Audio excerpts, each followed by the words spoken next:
Saludos amigos y hermanos, por la gracia de Dios nos encontramos en su espacio Más cerca estoy, agradeciendo al Todopoderoso por darnos la vida y la oportunidad de continuar con el estudio de su palabra, escudriñando las escrituras para continuar en el crecimiento de la gracia y también fortaleciendo la fe. Gracias también a cada uno de ustedes por estar allí y acompañarnos en este estudio, en esta experiencia maravillosa que Dios nos ha permitido. Hoy, antes de iniciar esta serie interesante de la que vamos a estar hablando durante toda la semana, la serie de las 7 iglesias. Y de verdad usted se va a dar cuenta por qué no solo vamos a estar leyendo o estudiando la escritura, esta profecía, sino que vamos a estar escudriñando básicamente todo lo que la Biblia tiene que decirnos al respecto. Por eso hemos dedicado todo este espacio y hoy nos concentraremos básicamente en el mensaje para la iglesia de Éfeso. ¿Qué mensaje tuvo en su tiempo? ¿Qué mensaje tiene para nosotros? ¿Y qué trascendencia dentro del esquema profético? Así que será un estudio sumamente importante. Les invito a orar en este momento con fe y clamando al Señor. Dios eterno, Padre nuestro que estás en los cielos, te damos gracias por tus bendiciones y gracias por la oportunidad que nos das de continuar con el estudio de tu santa y bendita palabra. Te rogamos, oh Señor, por cada nombre, cada familia, cada situación que se ha descrito, incluyendo situaciones de salud, quebrantos que enfrentan algunos de los amigos y hermanos por los cuales se intercede, se ora de manera especial. También, oh Señor, recibe las peticiones en el orden económico que presentan algunos que tienen situaciones particulares. Algunos han extraviado algún tipo de cantidad de dinero, otros se encuentran en situaciones de deuda, en compromisos que parecen insolubles, pero Señor, sensibiliza sus corazones para que puedan entregarte su situación a ti y ver cómo de manera prodigiosa, milagrosa, extraordinaria, de manera providencial, llega la solución a su situación. También para aquellos que enfrentan situaciones en sus hogares, situaciones matrimoniales, rogamos, Señor, que tú puedas intervenir de acuerdo a tu voluntad, donde haya el anhelo y donde haya voluntad allí para que sea solucionado, que tú puedas hacer el milagro, que puedas utilizar las buenas voluntades de quienes intervienen en dicha situación para que su matrimonio, su hogar, sea restaurado de acuerdo a tu voluntad. Te rogamos, Señor, también que recibas nuestra gratitud por los bautismos que se están realizando, porque durante este fin de semana también algunos, como son los casos de Daisy también, y su compañero, pues fueron bautizados allí, y rogamos, Señor, que tú sigas añadiendo cada día a tu iglesia los que han de ser salvos. Dirígenos en el estudio de tu palabra, especialmente en esta serie particular. En el nombre de Jesús. Amén. Amén. Gracias por continuar allí y de inmediato iniciamos este estudio interesante de la serie de las 7 iglesias. Una serie amplia, una serie de mucho contenido, una serie que le animamos a tener Biblia en mano y a tener también allí cómo tomar nota de los elementos que pudieran resaltar para usted lograr una comprensión total de estas verdades. Dentro de la serie de las 7 iglesias, la primera que vamos a ver es la iglesia de Éfeso. Y allí en la iglesia de Éfeso vamos a ver algunos aspectos interesantes, por qué son 7 iglesias, que realmente proyectan desde los días en que fue escrita esta profecía, el problema que tuvo y enfrentó esta iglesia, también la seria advertencia que el Señor le hace a la iglesia de Éfeso, como también lo que Él les dice que está acorde con sus sentimientos, en que esa iglesia estaba en sintonía con el corazón y la voluntad de Dios, la necesidad también que tenía la iglesia de prestar atención a los mensajes divinos y lo que será la gloriosa promesa para aquellos que venzan dentro de esa iglesia. Como vamos a ver, hay una representación histórica, pero también hay un elemento que trasciende y hoy en día usted podrá comparar y podrá encontrar también en alguna de las congregaciones que nos rodean una Éfeso. Eso lo vamos a ver también en el estudio de hoy. Esta carta y todo lo que es la revelación del libro del Apocalipsis Juan la recibió, Juan, el discípulo amado, el único que estuvo con Jesús hasta el último momento, incluyendo al pie de la cruz, aquel a quien Cristo le comisionó el cuidado de su madre. Ese Juan, el teólogo, fue deportado a una isla solitaria, así como fue durante varias décadas la prisión de Alcatraz, en esa pequeña isla en la bahía de San Francisco, en el oeste de Estados Unidos. De la misma forma, pues Patmos, pero en Asia, allí en medio del mar, en el mar Egeo, allí se encontraba y se encuentra todavía esa isla. Claro, si alguno va como turista a la isla de Patmos, no se va a encontrar con una isla rocosa llena de prisioneros y esclavos como ocurría en los días de Juan, en el primer siglo de la era cristiana, sino que se va a encontrar ahora con una isla turística, todo cambiado. Pero no fue el cuadro que pudo contemplar Juan, aunque Juan desde allí contempló una ciudad cuyo esplendor, cuyas glorias superan a todo lo que ojo mortal ha visto en este mundo. Y es precisamente que desde allí se le mostró la santa ciudad, la nueva Jerusalén. Y allí el Señor Jesús, desde esa isla y a través del mensaje de Juan, envió una carta con 7 mensajes para su pueblo. Así que sí, vamos a ver 7 cartas, una para cada iglesia. Pero también vamos a ver que es una sola carta con 7 mensajes para su pueblo en todas las edades. Aunque justamente vamos a ver por qué dividimos en 7 periodos los mensajes particulares de manera especial, pero la esencia de hoy pues también contiene a una trascendencia en cada una de las iglesias. Y vamos a ver cómo hoy Éfeso podemos encontrarla también.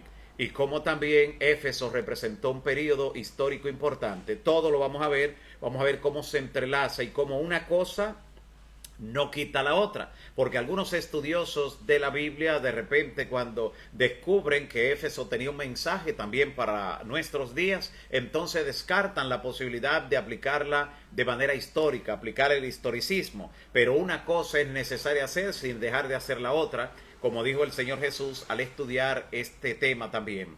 Y esos mensajes que de manera particular fueron enviados a iglesias con un aspecto geográfico, tienen una connotación temporal, Atención, ¿por qué?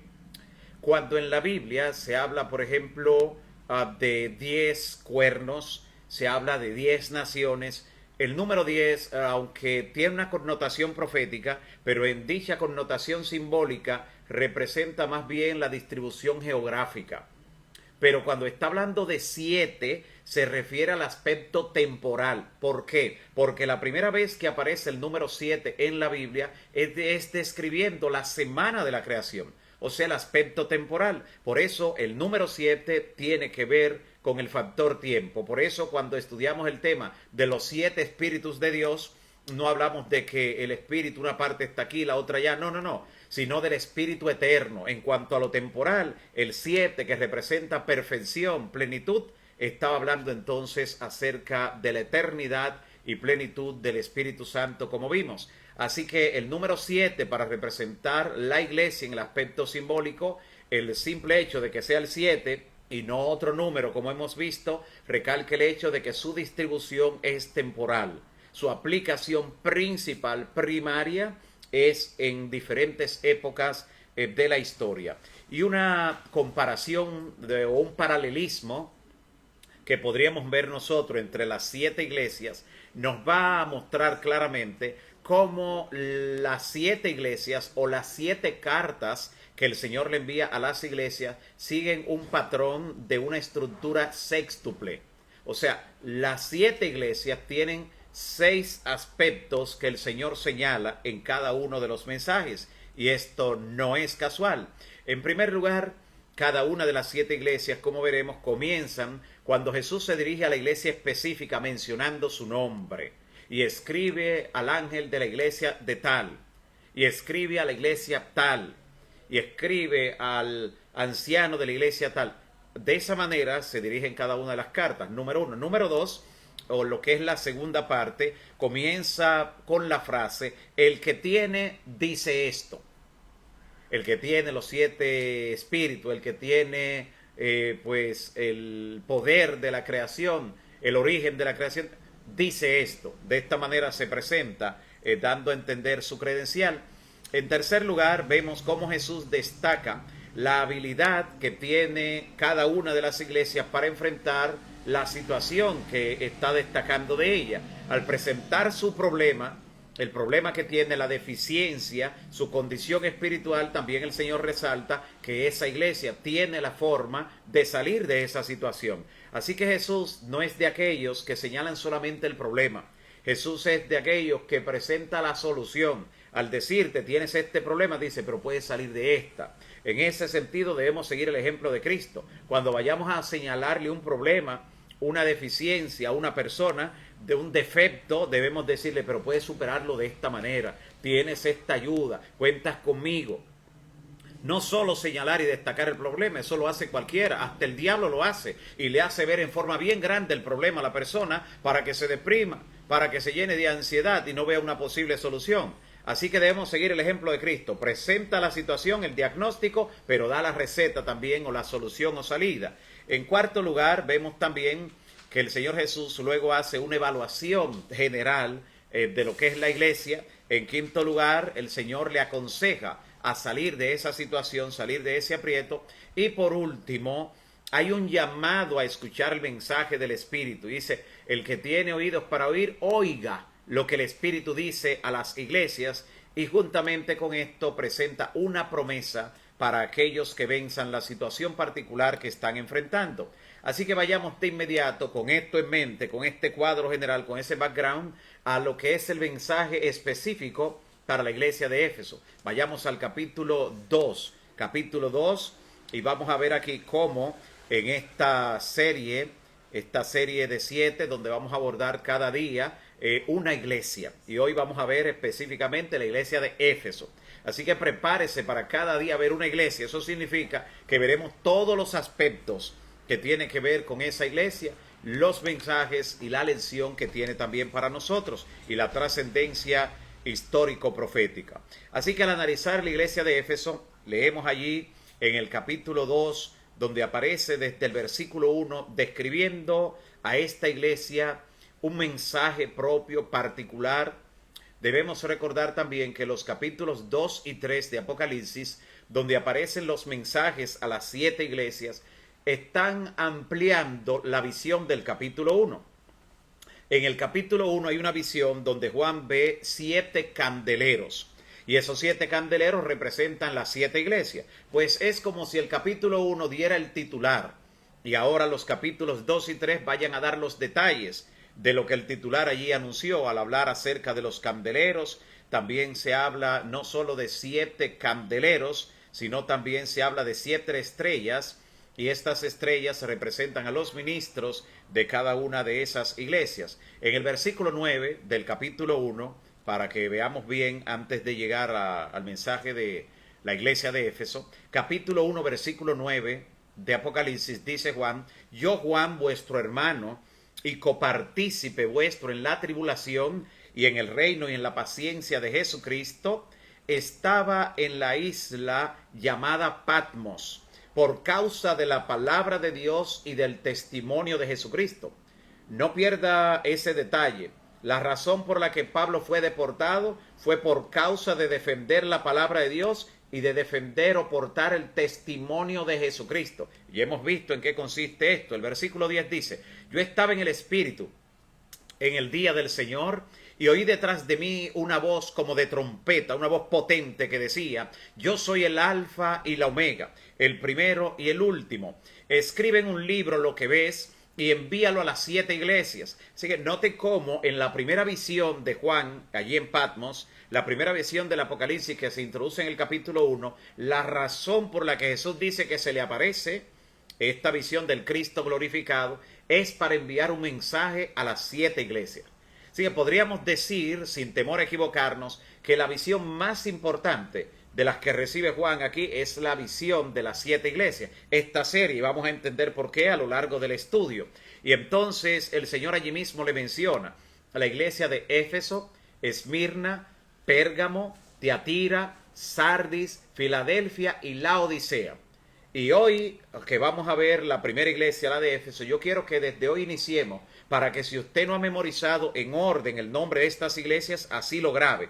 A la hora de usted dar una explicación, recuerde que cuando sea llamado a testificar ante concilio, ante gobernantes, el Espíritu les recordará en aquella hora. Así que bien hacemos en ejercitar nuestra mente en la comprensión y en el orden en que aparecen estas iglesias. La primera, Éfeso. La segunda, Esmirna. Sí, me pareció haber escuchado, ¿verdad? La tercera, Pérgamo. La cuarta, Tiatira. Esta que está en el centro, Tiatira, es clave. Recordar que Tiatira es la cuarta, que está en el centro de las 7, va a ser importante. Luego la quinta, Sardis, la sexta, Filadelfia y la séptima, la Odisea. Recuerde que Tiatira está en el centro. La primera, Éfeso. La segunda, Esmirna. La tercera, Pérgamo. La cuarta, ya hemos dicho que está en el centro, Tiatira. Luego viene Sardis, después Filadelfia y finalmente la Odisea. Así que grabemos ese orden de la serie, nos va a ayudar en muchos aspectos. Dice el verso 12, y me volví para ver la voz que hablaba, porque hasta el momento había escuchado hasta el nombre de las 7 iglesias con esa voz de trompeta, pero no sabía quién era que estaba hablando con él. Y entonces cuando se dio media vuelta, vio en medio de los 7 candeleros, de hecho lo primero que ve son los 7 candeleros, y en medio de ellos entonces ve a uno semejante al Hijo del Hombre, al Cristo glorificado, que estaba vestido de una ropa que llegaba hasta los pies, ceñido con un cinto de oro. Y entonces el Señor le dice claramente en el versículo 20, el misterio de las 7 estrellas que has visto en mi diestra y de los 7 candeleros de oro, las 7 iglesias son las 7 iglesias y los 7 ángeles que también están acompañando a las 7 iglesias.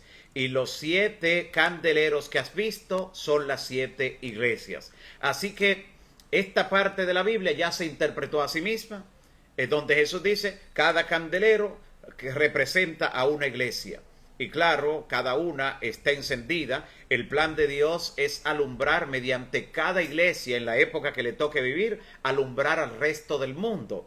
Por eso Jesús dijo en Mateo 5:16, así alumbre vuestra luz delante de los hombres. Así que el propósito de Dios por esto representa a la iglesia como candelero, como lámparas que están encendidas. Y claro, para que la llama de la iglesia se mantenga viva es necesario el aceite que representa al Espíritu Santo. Así que mire la conexión directa con la condición espiritual de la iglesia, un indicador de que la iglesia está viva, de que tiene al Espíritu, de que está alumbrando, está cumpliendo con la misión, es si está predicando el Evangelio. Si los demás, los que están en el entorno, pueden percatarse del mensaje único que porta ese pueblo o esa iglesia. De esa manera, Juan entonces, quien recibió los mensajes de parte del Señor de manera directa aquí, en el libro del Apocalipsis, la envió a cada uno de los ministros, cada uno de los dirigentes de esas iglesias, quienes recibieron los mensajes por su turno. Y en cada iglesia los líderes inmediatamente transmitieron los mensajes, esos mensajes apocalípticos, a los miembros de la iglesia durante el periodo histórico que le tocó vivir. Y eso es importante nosotros verlo y destacarlo antes de ver específicamente lo que el Señor le dice a la primera iglesia, Éfeso. He aquí el mensaje de la iglesia de Éfeso. Biblia en mano, Apocalipsis capítulo 2. Dice, escribe al ángel de la iglesia en Éfeso. Directo, escribe al ángel de la iglesia en Éfeso. El que tiene las 7 estrellas en su diestra, o sea, Cristo, el que anda en medio de los 7 candeleros, el que se pasea en medio de la iglesia en todas las edades, por eso se pasea no en medio de una, sino en medio de las iglesias, que como vemos representan diferentes periodos en la historia. El que tiene las 7 estrellas, Apocalipsis 2:1, el que anda en medio de los 7 candeleros de oro, dice esto, yo conozco tus obras, aunque otro no la note, yo conozco tus obras, y tu arduo trabajo, y paciencia, y que no puedes soportar a los malos, y has probado a los que se dicen ser apóstoles, y no lo son, a los impostores, y no los has soportado, dice la palabra, y los has hallado mentirosos, y has sufrido y has tenido paciencia, y has trabajado arduamente por amor de mi nombre, y no has desmayado. Pero tengo contra ti no todo la corona de rosas, pero tengo contra ti que has dejado tu primer amor. Recuerda por tanto de dónde has caído y arrepiéntete y haz las primeras obras, pues si no, vendré pronto a ti y quitaré tu candelero de su lugar, si no te hubieres arrepentido. Pero no termina desalentando, dice, pero tienes esto bueno, que aborreces las obras de los nicolaitas, las cuales yo también aborrezco. Y termina entonces diciendo, el que tiene oído, oiga lo que el Espíritu dice a las iglesias. Al que venciere, oiga la promesa del Espíritu Santo, allí a la iglesia de Éfeso, al que venciere, le daré a comer del árbol de la vida. Yo te pregunto, amigo y hermano, antes de continuar con el estudio, ¿esa promesa es solo para los que vivieron en el primer siglo, el primer período de la iglesia? ¿Solo el que venza o el que venció en la primera iglesia es el que podrá comer del árbol de la vida? No.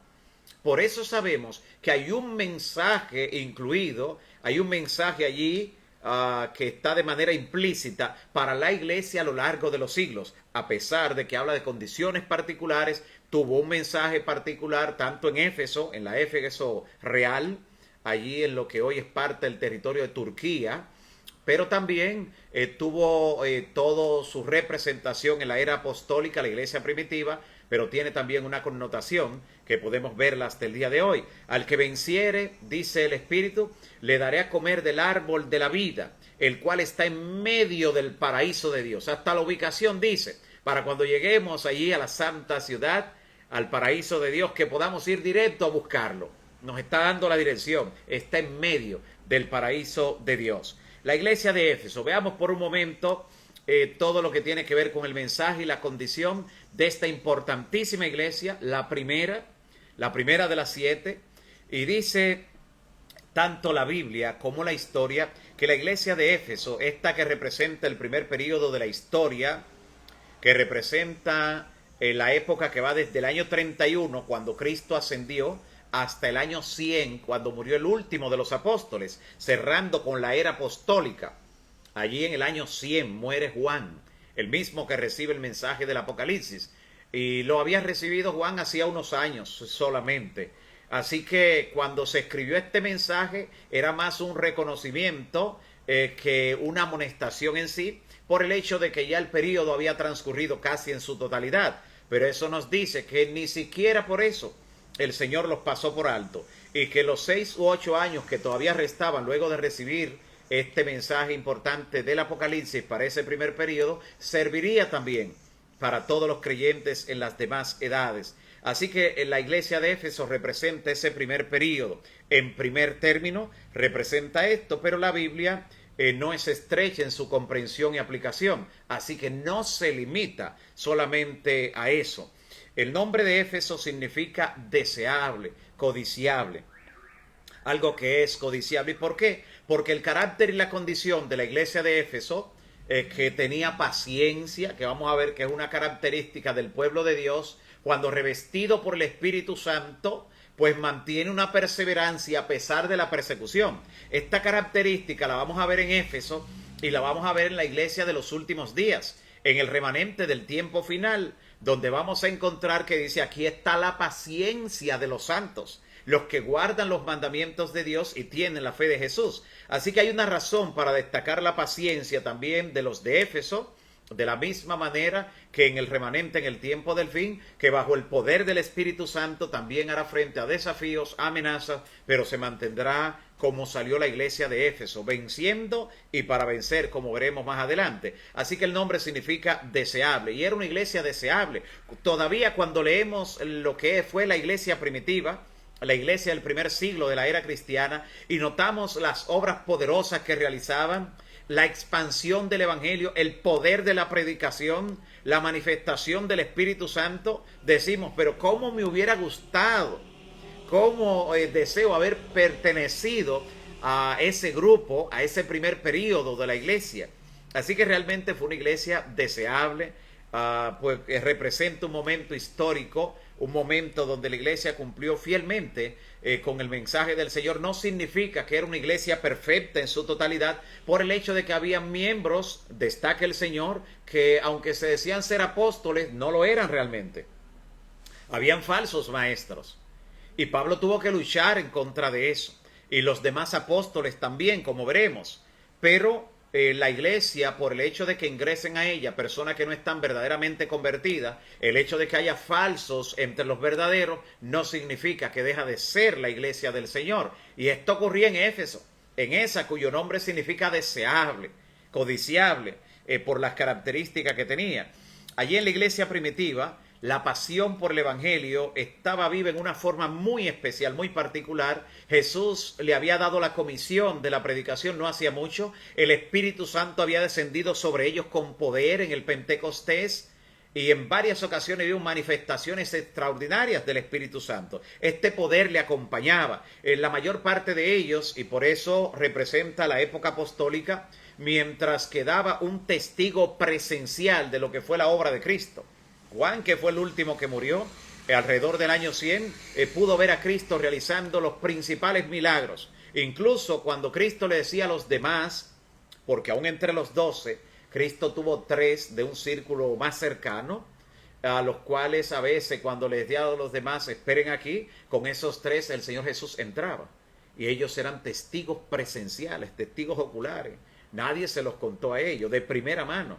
Y por eso, cuando ellos hablaban, lo hacían con esa convicción, con esa seguridad, con tal poder. Y eso caracterizó a la iglesia de Éfeso en una forma tan interesante que la hizo ser codiciables. Entre ellos se encontraban también cristianos fervientes en esa iglesia primitiva, como fueron Pablo, Apolos. Allí en Éfeso, específicamente en la ciudad de Éfeso, además de Pablo y Apolos, también predicaron Aquila y Priscila. Y vean cómo la Biblia lo presenta y lo describe. Esto no es oculto, lo que ocurrió en Éfeso de manera particular. Miren lo que dice en el capítulo 18 del libro de Hechos. Hechos capítulo 18, desde el versículo 18 también. Dice lo siguiente en la Biblia. Hechos 18, 18. Pero Pablo, habiéndose detenido aún muchos días allí, después se despidió de los hermanos y navegó a Siria, y con él Priscila y Aquila, habiéndose rapado la cabeza en Cencrea, porque tenía hecho un voto.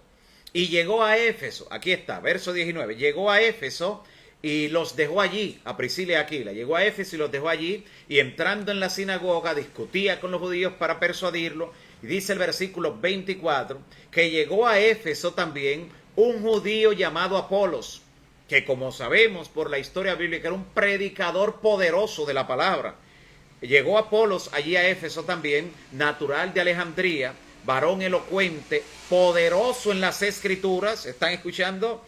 Era un hombre que tenía un don especial, una elocuencia única, un don que el Espíritu Santo le había dado de manera particular, aunque no era un creyente que tenía tanto conocimiento de la verdad, lo que sabía lo predicaba con poder. Y lo vamos a ver ahora, que no tenía un conocimiento pleno de la verdad, aunque lo que sabía lo predicaba con todo denuedo. Eso nos dice que no debemos esperar conocerlo todo, que lo que sabemos debemos comunicarlo a otros y predicarlo en el nombre del Señor. Dice en el versículo 25, refiriéndose a Apolo, es ese predicador poderoso del Evangelio, había sido instruido en el camino del Señor, y siendo de espíritu fervoroso, hablaba y enseñaba diligentemente lo concerniente al Señor, aunque solamente conocía el bautismo de Juan. Así que el mismo Apolo no tenía toda la luz de la verdad, pero lo que conocía, eso lo estaba predicando, y lo hacía con un poder extraordinario. Y dice el versículo 26, y comenzó a hablar con denuedo en la sinagoga.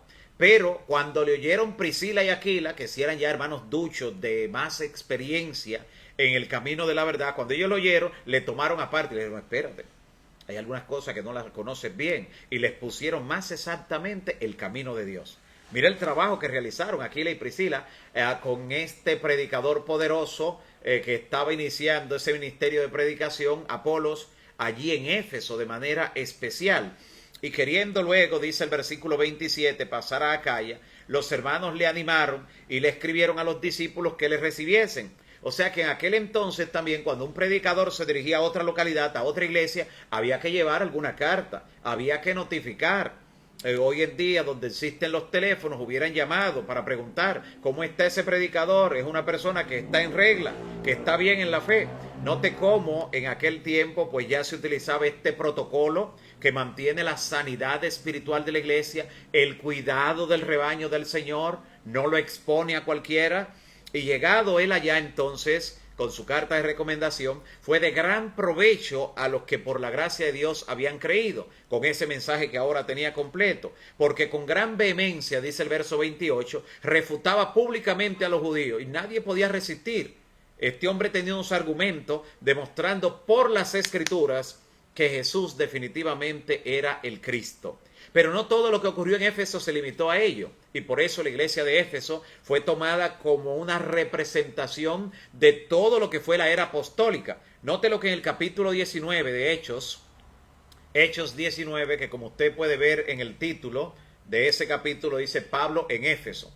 Y dice desde el versículo 1, aconteció que entre tanto que Apolos estaba en Corinto, Pablo, después de recorrer las regiones superiores, vino a Éfeso. Mire cuánta atención le dedicó el apóstol Pablo a la iglesia de Éfeso. No fue casual ese primer amor que se despertó en ellos, esa entrega que Cristo valora, destaca y encomia en la carta que le envía en Apocalipsis 2. Así que vino a Éfeso y hallando a ciertos discípulos, les dijo, ¿ya recibieron el Espíritu Santo cuando creyeron? Y ellos le dijeron, ni siquiera hemos oído hablar si hay Espíritu Santo. Ya podemos imaginar cómo el apóstol Pablo esto le chocó a los hermanos en Éfeso. Y entonces le dijo, ¿y en qué entonces ustedes fueron bautizados? Y ellos dijeron, en el bautismo de Juan. Noten hasta dónde estaban caminando ellos, qué nivel de entrega había, y todavía no tenían la plenitud de la luz del Evangelio. Imagínense cuando le llegó la plenitud de ese mensaje. Piense por un momento en personas que están en otras denominaciones, en otros cuerpos religiosos, y usted lo ve con un nivel de entrega, haciendo obras, realizando una obra, llevando el mensaje que tienen, creyendo que es la verdad plena. Cuando un día descubren la verdad bíblica tal y como es en toda su luz, imagínense el impacto que realizan. Por eso es que Jesús dice, tengo otras ovejas que no son de este redil, las cuales me conviene traer. Y entonces Pablo le dijo allí a la iglesia en Éfeso, Juan bautizó con bautismo de arrepentimiento. Ese fue el bautismo de Juan, diciéndole al pueblo que creyeran en aquel que habría de venir después de él, esto es, en Cristo Jesús. Y cuando oyeron esto, fueron bautizados. Note, aunque ya tenían un primer bautismo, no se resistieron a ser rebautizados.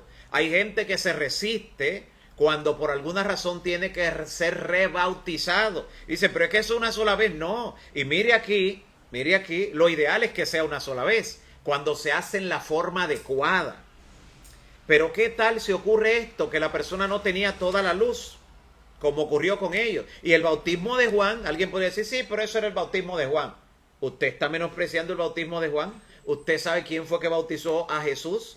Fue Juan el Bautista. O sea, el bautismo de Juan no era menor, no significa que era menor. Lo que está destacando allí era que tenían solo una parte de la verdad y habían tenido ese bautismo originalmente que recibían todos los judíos que eran llamados por Juan y decidían ser, eran bautizados, pero no todos ellos aceptaban a Cristo. Y ahora al aceptar a Cristo entonces, al aceptar esa verdad poderosa que es el centro de toda doctrina, tenían que ser rebautizados. Note, esto es importante. En algún momento veremos más con relación a esa gran verdad y a esa práctica cuando es importante y necesaria. Así que Pablo entonces los bautizó y habiéndoles impuesto Pablo las manos, vino sobre ellos el Espíritu Santo. Y recuerde que era en Éfeso que estaban. Recuerde que eso era territorio griego. Como era un territorio fuera de Israel, por eso dice que hablaron entonces en lenguas y profetizaron. O sea, tuvieron la capacidad ahora de hablar el idioma incluso de quienes le estaban predicando el evangelio. Interesante. Siempre que vemos en la Biblia que se habló en lengua, que se habló en otro idioma, era fuera del círculo de Israel, excepto en el aposento alto que estaban en Jerusalén, pero allí habían personas de todas las nacionalidades bajo el cielo conocido, según lo que destaca el propio Lucas, que es el que escribe el libro de Hechos. Así que siempre que habla en nuevas lenguas, dice o destaca el hecho de que estaba en un territorio extranjero o habían personas extranjeras. Había una razón para que el Espíritu Santo le diera este don y la lengua no fuera impedimento para la predicación. Y dice en el versículo 7, y eran por todos esos que recibieron el Espíritu Santo, esos que habían sido bautizados en el bautismo de Juan. esos que ahora tenían ese poder para ser comisionados, mire lo que dice el verso 7, eran por todos unos 12 hombres. ¿No le llama la atención el número? Eran 12, similar a los 12 apóstoles, y ahora fueron llenos del Espíritu Santo para continuar la obra en Éfeso. Así que esta primera iglesia que recibe la amonestación, recibe el mensaje de Cristo, la primera carta en la serie de las 7, es una iglesia que tuvo dentro de ella, tuvo en su territorio hasta una representación en miniatura de los 12 apóstoles, en lo que tiene que ver con los que predicaron el Evangelio llenos por el Espíritu Santo. Todo eso, el escenario fue Éfeso. Y dice en el versículo 8, y entrando Pablo en la sinagoga hablaba con denuedo y estuvo allí por espacio de 3 meses. ¿Cuántas iglesias hoy en día, como la iglesia de Éfeso, no quisieran tener a Pablo como predicador durante 3 meses? Una campaña de 3 meses. Así que Pablo allí estuvo durante 3 meses discutiendo y persuadiendo acerca del reino de Dios. Pero endureciéndose algunos en la sinagoga, atención, endureciéndose algunos en la sinagoga y no creyendo, maldiciendo al camino, y usted ve que camino allí está con mayúscula. ¿Usted sabe qué camino es? El que dijo yo soy el camino. Cristo lo está maldiciendo delante de la multitud, un grupo de perversos en la sinagoga. Pablo se apartó de ellos. Recuerde lo que Cristo dijo: no echéis vuestras perlas a los puercos ni a los perros. No, aquel que usted ve que rechacen esa forma y que maldice lo que tiene que ver con el Evangelio, olvídese de eso. Es el momento de cumplir con lo que dijo Cristo. Sacudan el polvo de los pies, que sea testimonio de que nada de lo de ellos ustedes se están llevando, y que al final recibirán entonces su juicio. Así que al maldecir el camino delante de la multitud en público, Pablo se apartó de ellos y se separó. Y entonces él apartó a esos discípulos que habían creído, esos 12, él los apartó y le dijo: manténganse aquí entonces como representación de la iglesia, discutiendo cada día ahora en una escuela. Allí se estaba reuniendo ahora la iglesia en la escuela de uno llamado Tirano, dice la palabra. Así continuó. ¿Sabe qué tiempo allí en Éfeso? Por espacio de 2 años. Así que la iglesia de Éfeso no solo tuvo a Pablo dirigiendo este escuadrón de los 12 llenos del Espíritu Santo, no solo durante 3 meses, sino durante 2 años. De manera que todos los que habitaban en Asia, en todo el entorno allí de Éfeso, judíos y griegos, oyeron la palabra del Señor Jesús. Y hacía Dios milagros extraordinarios por mano de Pablo, de tal manera que aún se llevaban a los enfermos, atención, los paños o los delantales de su cuerpo, y las enfermedades se iban de ellos y los espíritus salían inmediatamente. Con solo llevar un pañuelo, una pieza de ropa del enfermo y llevarla donde el apóstol Pablo: mire, esto es de una persona que está en lecho, que ora por esta persona. Note lo extraordinario que ocurría. O llevando alguna pieza de las de Pablo, iban y tenían la oración. De manera interesante, el poder que acompañó a la iglesia en Éfeso fue extraordinario. Y por eso, cuando al final del primer siglo, que recibe el mensaje Juan para enviarlo a la iglesia de Éfeso, la primera de las 7, le dice el Señor: yo quiero que tú vuelvas a las primeras obras. Yo sé todo lo que tú has sufrido, todo lo que has padecido, pero no es tiempo de bajar la guardia. No es tiempo de enfriar ese primer amor, porque esas obras que hacías al principio tienes que hacerlas de nuevo.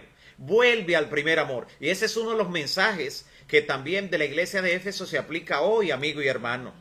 Hoy también debemos volver a las primeras obras, volver a la senda antigua, no solo en el aspecto temporal de lo que tiene que ver con la iglesia, en el aspecto profético, sino también en el plano personal. Recuerda cuando entregaste tu vida al Señor, cuando comenzaste a leer la Escritura, ¿cuánto tiempo dedicabas a leerla? ¿Cuánto tiempo dedicabas a la predicación del mensaje? ¿Cómo sentías celo por la casa de Dios? ¿Cómo no te perdías ni siquiera un culto, un encuentro? Y no era tan sencillo y fácil como hacen la mayoría ahora, de manera virtual. No, había que ir presencial. Y el Señor quiere que tú vuelvas al primer amor. Y eso definitivamente nos toca, nos llega a nosotros en un momento crucial de la historia. Pero Éfeso tenía grandes desafíos. Y por eso el Señor habla acerca de los desafíos que tenía esa iglesia de Éfeso.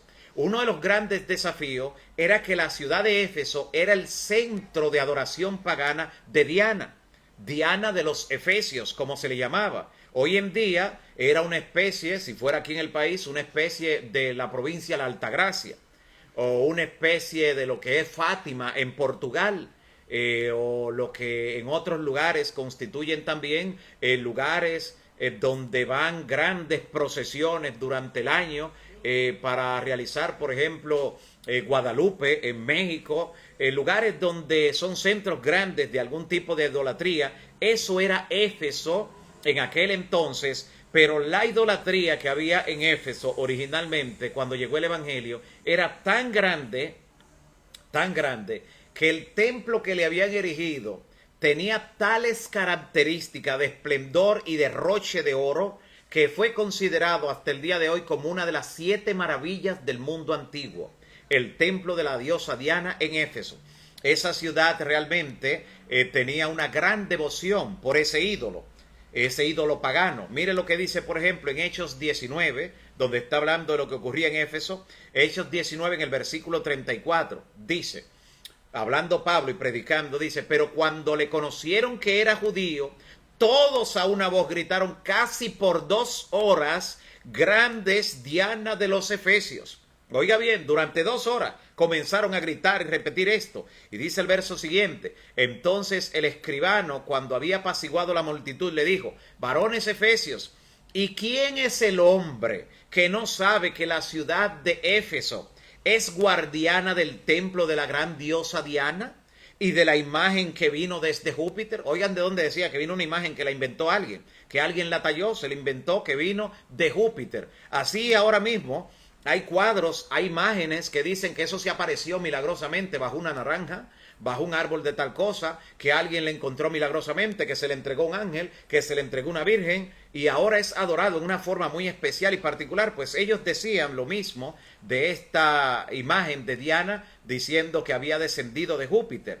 Así que durante todo ese periodo inicial, cuando llegó el Evangelio de Cristo a la ciudad de Éfeso, esa iglesia que recibe ahora el mensaje, el primero de los 7, realmente se encontró con una idolatría rampante, pero el poder del Evangelio hizo retroceder lo que era toda la idolatría. Y hubo un momento que las personas que vendían imágenes de talla de Diana ya no tenían vida. Eso no se vendía. La gente no quería comprar esas estatuillas, esas imágenes, porque ahora sabían que el poder estaba solamente en Cristo.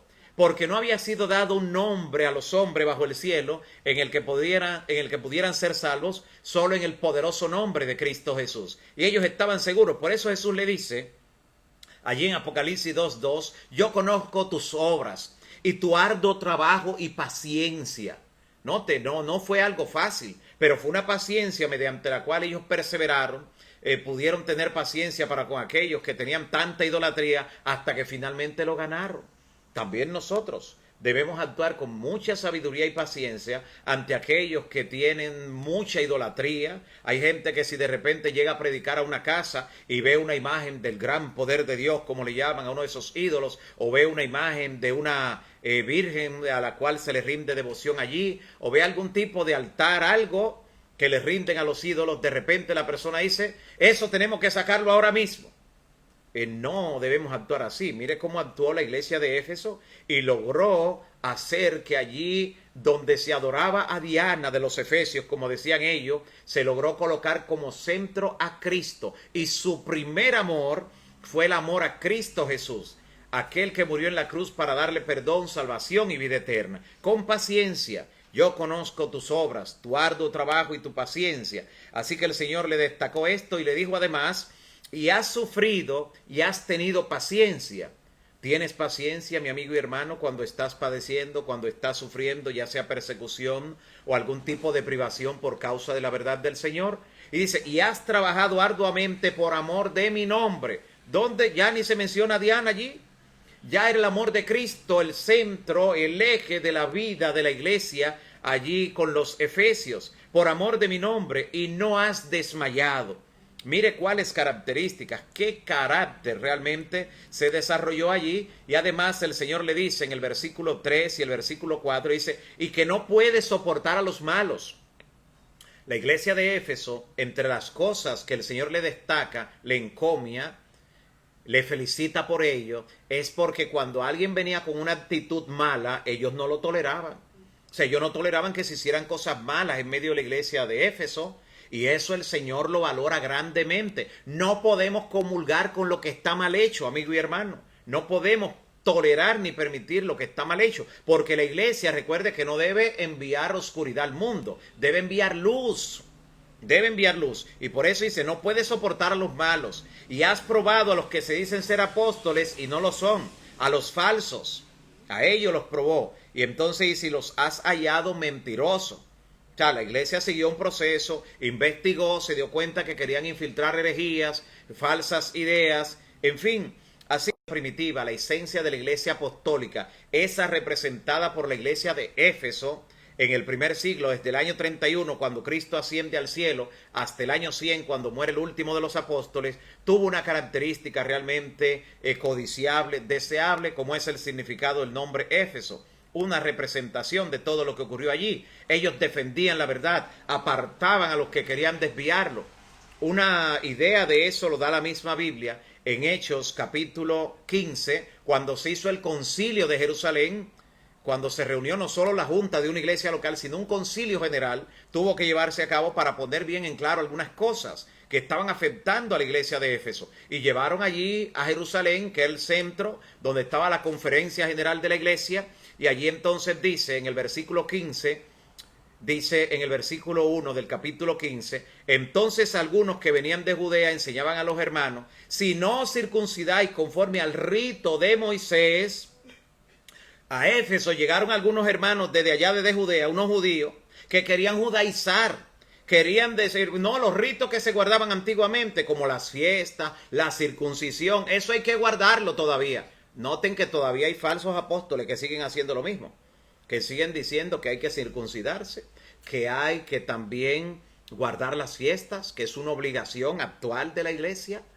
Buscan argumentos, le enredan la cabeza a cualquier persona que le preste atención, que el Señor Jesús los reprenda, porque ¿qué es lo que dice el apóstol Pablo después de enseñar el evangelio puro? Dice, si alguno le viene enseñando otro evangelio diferente, sea maldito, sea anatema. Y entonces dice aquí, algunos que venían querían inquietar a los hermanos, y le decían, si ustedes no guardan esos ritos, no podrán ser salvos. Oiga, ¿qué nivel lo llevaban? Y entonces dice en el versículo 2, que como Pablo y Bernabé tuvieron una discusión y una contienda no pequeña con ellos, o sea, fue una trifulca que se armó, no fue una cosa pequeña.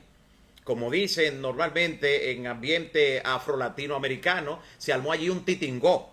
Así dice normalmente. Así que como Pablo y Bernabé tuvieron una discusión no pequeña con ellos, se dispuso que subieran Pablo y Bernabé a Jerusalén a llevar el punto, y algunos otros con ellos, a los apóstoles y a los ancianos, para traer entonces la resolución que iban a tener. Y allí se decidió que no debían obligar a nadie a guardar esos rituales anteriores, a obligarlo a circuncidarse, a guardar esas fiestas, nada de eso.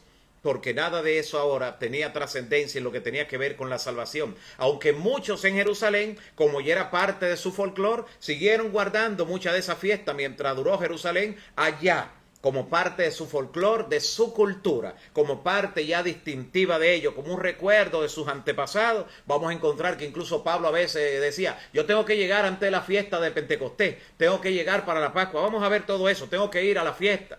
Pero eso lo hacía en Jerusalén, donde todavía el aspecto cultural y lo que tenía que ver con el contexto folclórico, mientras duró Jerusalén hasta el año 70, de alguna manera le daban cierto significado a esto, aunque ya sabían que Cristo era el centro de todo ello, como Pablo lo expresa en Colosenses capítulo 2, versículos 16 y 17. También en 2 Corintios 11 vemos lo que Pablo destaca en esa región allí.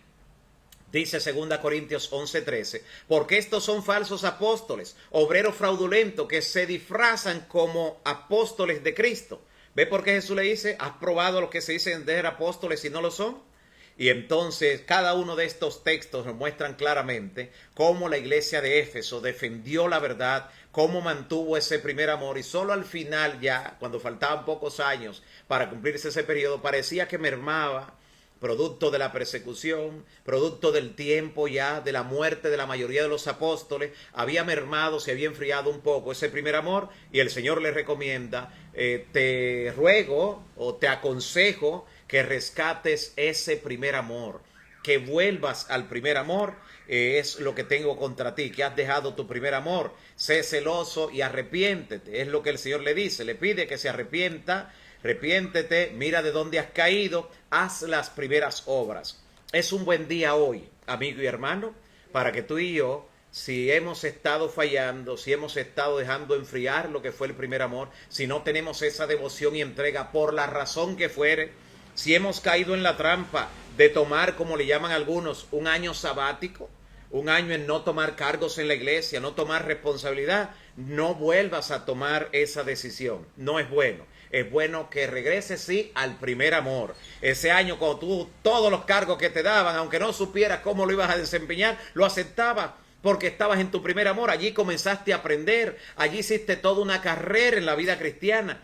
Y hoy por hoy todo lo que sabes y lo que puedes aconsejar a otro, el diablo te tentará para que todo ese conocimiento que tú tengas lo uses para criticar al que no sabe hacerlo.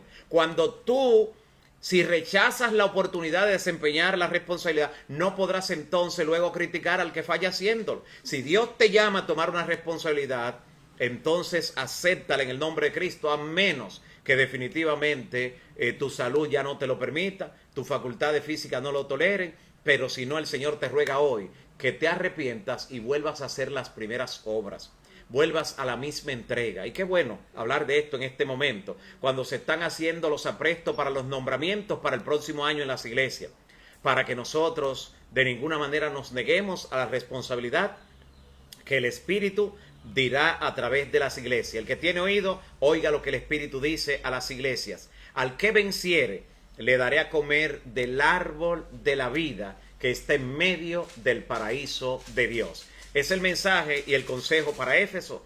Es el mensaje y el consejo para ti, mi amigo y hermano. Hasta la dirección del lugar donde esté el árbol de la vida se nos está diciendo, para que tan pronto lleguemos allá, vayamos directo a comer del fruto del árbol de la vida eterna. Para ello se requiere, porque todas las promesas de Dios son condicionales, que nos arrepintamos y volvamos al primer amor.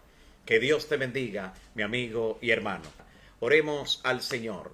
Padre Santo que estás en los cielos, glorificado sea tu nombre para siempre. Señor, en esta hora aquí están nuestras peticiones.